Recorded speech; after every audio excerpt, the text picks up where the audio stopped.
अभी 2 साल पहले ही तो अजय अपनी नई दुल्हन राखी को लेकर घर आया था। सबने राखी का स्वागत किया था। हर लड़की की तरह राखी का भी सपना था कि शादी के बाद वो ठंडी जगह में घूमने जाए।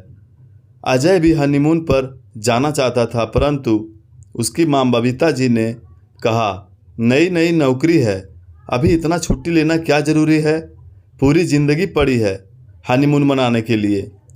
बीवी तो तुम्हारे साथ रहेगी, नौकरी चली गई तो कहाँ से पाओगे।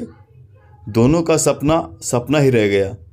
2 साल के भीतर भीतर राखी ने खुशखबरी भी दे दी, जिसके लिए वो अभी तैयार भी नहीं थी। घर में देवर सास ससुर सब थे। संयुक्त परिवार के हर घर में जैसे मस्ती मजाक और छोटी मोटी कहासुनी होती है, वहाँ भी होती रहती थी। बस फ़र्क ये था कि राखी कोई भी बात अपने मन में नहीं रखती थी, सबके सामने कह देती थी। अभी वक्त ही कितना हुआ था, पर बबीता जी ने पूरे घर की जिम्मेदारी राखी के कंधों पर डाल दी थी और खुद सैर सपाटा करती रहती थी। हाँ, वो बात अलग थी कि वो मन की बुरी नहीं थी। राखी की शादी को 2.5 वर्ष हुए होंगे कि उनके देवर की भी शादी हो गई। देवरानी आई, वो नौकरी करती थी, तो बबीता जी भी कभी भी घर का कोई काम उसे कहती नहीं थी, क्योंकि छोटी बहू कमाकर जो लाती थी। एक रोज़ बबीता जी ने राखी को बिना बताए कुछ मेहमानों को न्योता दे दिया। राखी का काम बढ़ गया। राखी बबीता जी को बोली, मम्मी जी, जब किसी मेहमान को बुलाती हैं तो कृपा करके कुछ वक्त पहले बता दिया करिए। घर के 100 काम होते हैं, फिर छोटे बच्चों के साथ मेहमान नवाजी करना मेरे लिए बहुत मुश्किल हो जाती है। बबीता जी बोली, बहू, तुम्हें नहीं लगता कि मैं तुम्हारी सास नहीं बल्कि तुम मेरी सास बन रही हो। मैं देख रही हूँ, पिछले तो तुम हंसी मजाक में सारी बातें कर दिया करती थी, अब तो तुम मुझे समझाने लगी हो, यहाँ तक कि टोकने भी लगी हो। देखूंगी जब अपनी बहू आएगी तब तुम क्या करती हो। राखी मुस्कुराकर सहज शब्दों में अपनी सासू माँ को बोली, मम्मी जी, देख लीजिएगा, मैं एक अच्छी सास बनकर दिखाऊंगी। जब मेरी बहू आएगी तो पहले उसके जो भी सपने होंगे मैं उसे पूरा करने दूंगी। अनावश्यक घर का बोझ नए कंधों पर नहीं डालूंगी। बबीता जी बोली, और इसके लिए तुम क्या करोगी मैं भी देखूंगी। राखी हंसकर बोली, मैं तो बेटे बहू को एक साथ समय बिताने का मौका दूंगी ताकि वे एक दूसरे को समझ सके, आने वाले जीवन के बारे में कुछ फैसला ले सके और उनकी गृहस्थी के लिए मजबूत हो सके, क्योंकि ये पल जीवन में दोबारा नहीं आते हैं। शादी के शुरुआती दिनों में ही रिश्ते मजबूत होते हैं, फिर तो बच्चे की परवरिश और घर की मुश्किलों में सारा समय निकल जाता है। बबीता जी बोली, बहू, ये सब कहने और सुनने की बात है। तुम तो ऐसे कह रही हो जैसे मैंने तुम्हें आज़ादी दी ही नहीं। अरे, शादी के बाद हर लड़की को ससुराल की जिम्मेदारी उठानी पड़ती है और वहाँ के तौर तरीक़ों को अपनाना ही पड़ता है, पर मैंने तो तुम्हें खुली छूट दे रखी थी, फिर ये अफसोस क्यों।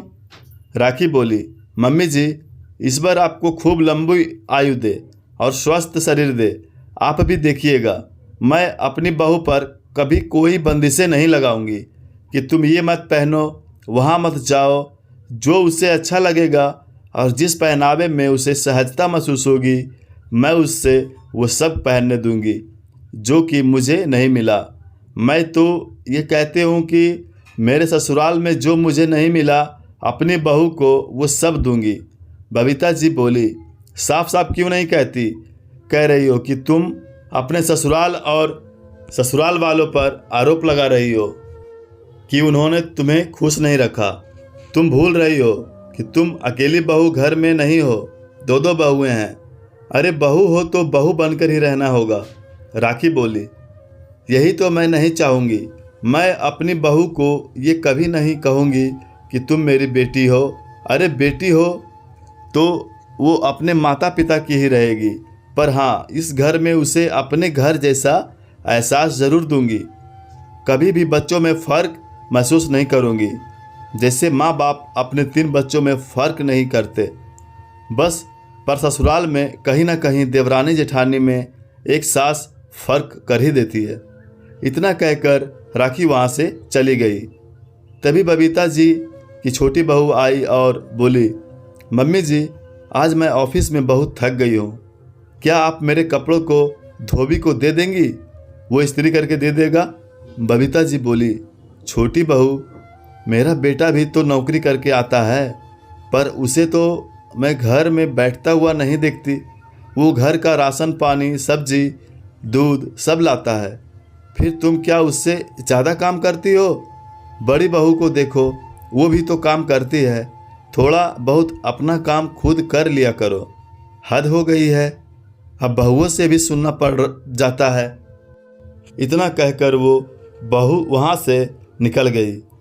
हर रोज़ की तरह रात में पहले सभी पुरुष खाने पर बैठे बबीता जी का मुंह थोड़ा फूला हुआ था, तो उनके पति भी किशोर बाबू बोले, क्या बात है, तुम तो ऐसे मुंह फुलाए बैठी हो जैसे तुम्हें किसी ने कुछ कह दिया हो। बबीता जी राखी की ओर देखकर बोली, आज तक बेटों ने तो कुछ नहीं कहा, नहीं, पर बहुओं की बात अलग है। एक बहू है जो बस अपना काम निकालना जानती है और दूसरी बहू है कि समझाती रहती है। किशोर बाबू बोले, ये तो परंपरा चली आई है। एक औरत अपनी सास से सुनती है, फिर बहू को सुनाती है। अगर बहू उस सिलसिले को बदलना चाहती है और कुछ सुधार लाना चाहती है तो इसमें कोई गलत बात नहीं है। बबीता जी बोली, हाँ हाँ, आप तो कहेंगे ही, बहुओं के सामने ये सब कहकर उनका मन क्यों बढ़ा रहे हैं। तभी राखी बबीता जी की थाली में एक पराठा देते हुए बोली, मम्मी जी, आज एक पराठा ज़्यादा खाइए, क्योंकि मैं पहले आपके साथ अपना रिश्ता मजबूत करूंगी, तभी तो भविष्य में जाकर अपनी बहू के साथ रिश्ता मजबूत करूंगी। मैं तो उसके साथ एक खूबसूरत रिश्ता बनाऊंगी।